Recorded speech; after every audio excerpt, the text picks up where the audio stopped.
谬散了。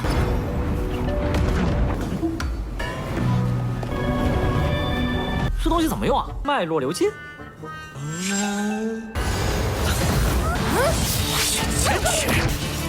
你们那点小鸡。Halo semuanya, selamat datang di Ruang Sinema. Bagaimana kabar kalian semua? Semoga selalu sehat dan baik-baik saja. Sesuai jadwal, jadi pada hari ini kita akan kembali melanjutkan series Donghua I Can Have Infinity Engagement episode terbaru, yang mana ini adalah episode yang ke-11. Bagi yang mau bergabung dengan series ini, kita sudah sediakan playlistnya, jadi kalian bisa mudah mencari di mana episode awal dari series ini. Sebelum kita mulai episode terbarunya, kita akan melihat dulu apa saja yang telah terjadi pada episode sebelumnya. Tepatnya pada episode 10. Di hari Sabtu kemarin, Xiaoyun dan Inshoya kedatangan seorang gadis bernama Zhang Yaking. Dia begitu kesal karena kereta kudanya dihentikan. Alhasil, pertarungan pun sempat terjadi antara Lin Xiaoya dan juga Zhang Yuqing. Namun semua itu dihentikan langsung oleh Xiaoyun. Tidak terima diperlakukan seperti ini, Zhang Yuqing pun mengadu kepada kakaknya yang bernama Zhang Yufei. Ia bukanlah lawan yang sembarangan karena memiliki tubuh ilahi 5 elemen. Hanya saja bagi Xiaoyun, Zhang Yufei bukanlah apa-apa.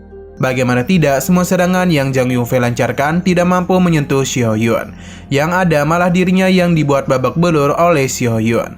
Tidak ingin kalah begitu saja, Zhang Yufei pun meningkatkan pola serangannya agar bisa menghabisinya. Tapi lagi dan lagi, Xiaoyun menunjukkan belas kasihannya dan betapa jauhnya perbedaan kekuatan ia dengan Zhang Yufei. Akhirnya, identitas Xiaoyun sebagai putra suci dari Tanah Suci Kekacauan pun terungkap juga. Sekarang kita akan melanjutkan episode terbarunya. Zhang Yunfei memberitahu cepat atau lambat Xiaoyun akan dirinya kalahkan. Dan senang hati Xiaoyun menyambut serangan itu dan memberitahu kalau Tanah Suci Kekacauan bukanlah sesuatu yang bisa diremehkan.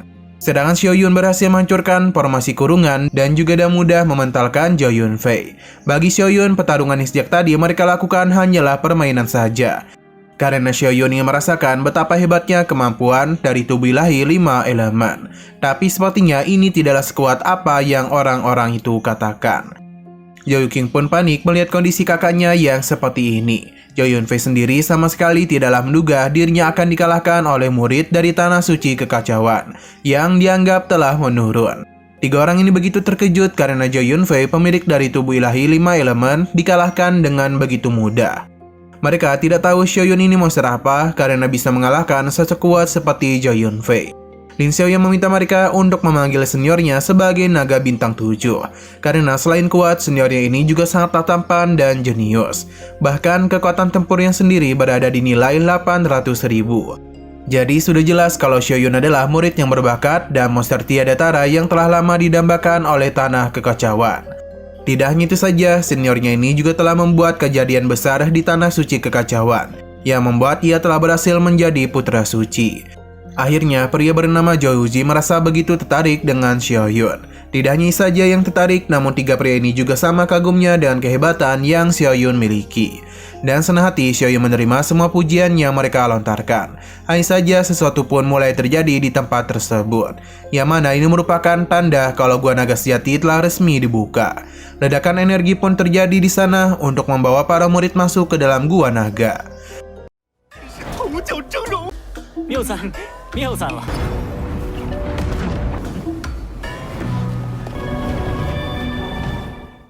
Di sini terlihat kalau Xiaoyun sepertinya telah terpisah dengan Lin Xiaoya. Jadi dia pun mencoba untuk mencari keberadaannya. Akan tetapi setelah Xiaoyun mencari kesana kemari, tidak ada tanda-tanda kalau Lin Xiaoya berada di sekitaran tempat itu. Sampai akhirnya ia pun mendengar teriakan dari Lin Xiaoya yang kemungkinan berasal dari dalam mulut monster tanaman.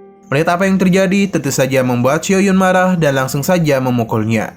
Sayang sekali yang tersisa dari Lin Xiaoya hanyalah potongan bajunya saja.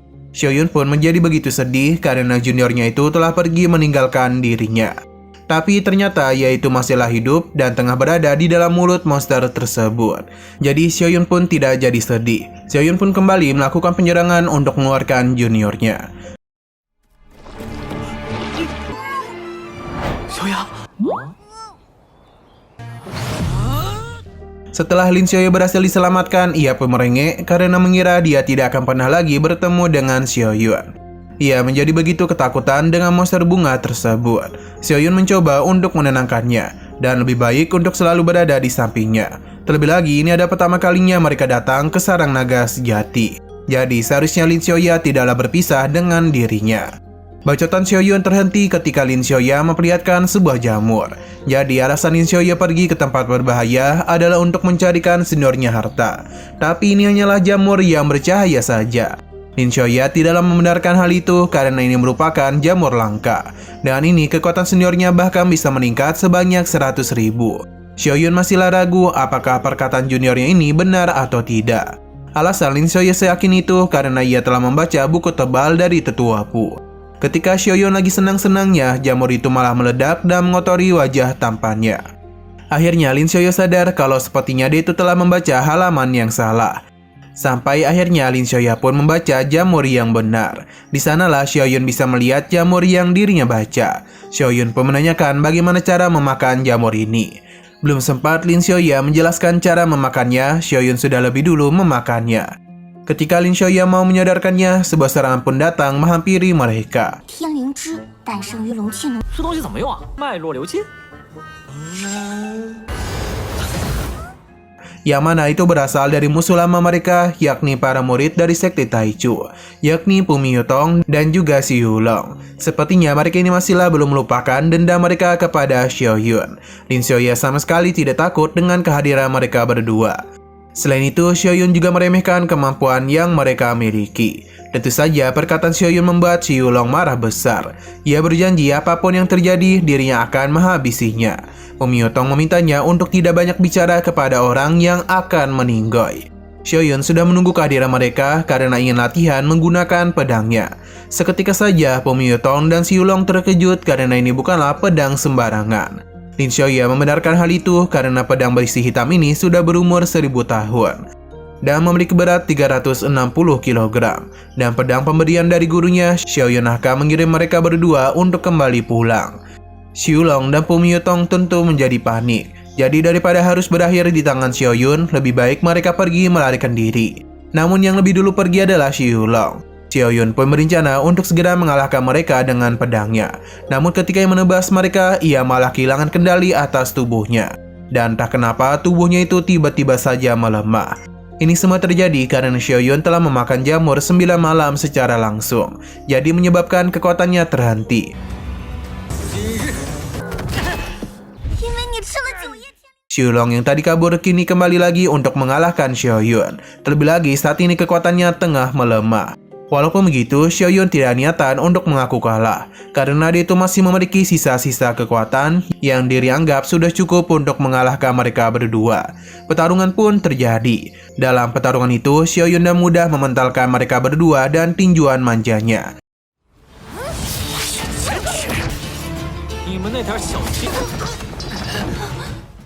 Akan tetapi ketika Xiaoyun yang menghabisi mereka berdua, muncullah sebuah serangan yang mengarah kepadanya. Beruntungnya Xiaoyun masih bisa menghindari serangan tersebut. Ia pun penasaran siapa yang bisa melakukan serangan cepat itu kepadanya. Beliau adalah Zhao Yunfei, senior dari Tanah Suci Taichu.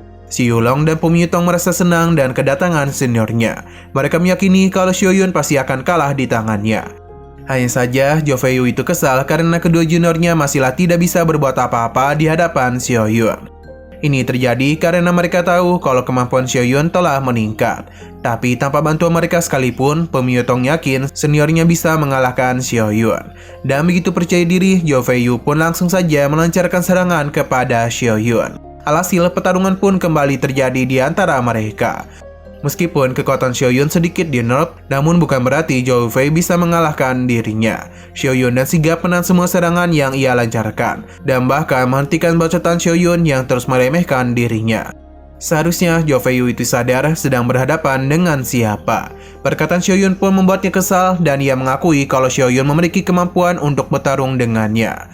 Xiaoyun tidaklah peduli dengan apa yang ia katakan. Selain itu, untuk apa juga dirinya tahu namanya. Zhao Yunfei pun memperkenalkan dirinya dan langsung saja mengeluarkan serangan yang dirinya yakini akan menghabisi Xiaoyun.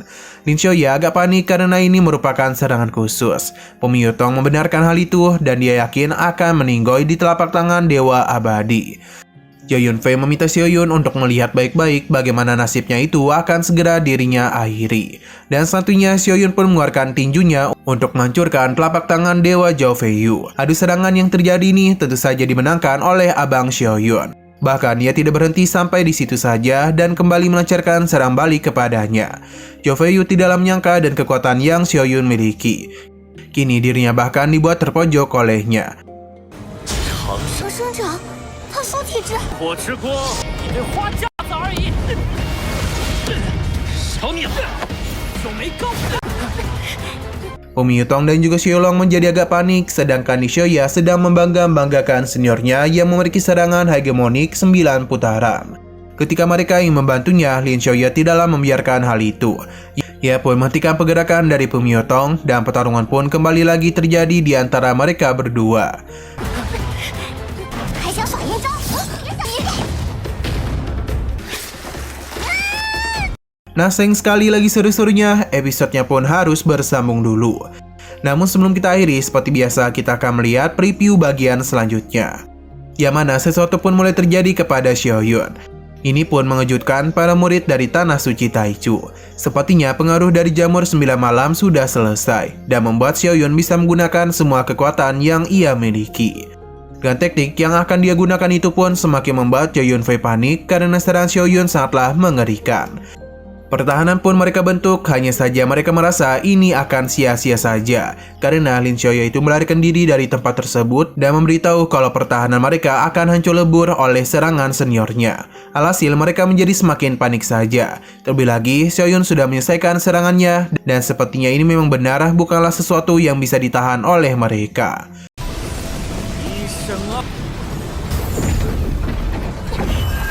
那我就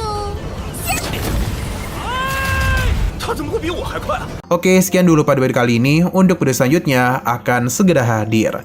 Jadi bagi kalian yang mengikuti series ini, langsung saja klik subscribe dan aktifkan loncengnya. Terima kasih yang sudah menonton video sampai habis. Jika kalian suka pada video ini, klik like dan share ke teman-teman kalian tentang channel ini. Dan ditunggu aja kelanjutannya. Oke, sampai jumpa di video selanjutnya.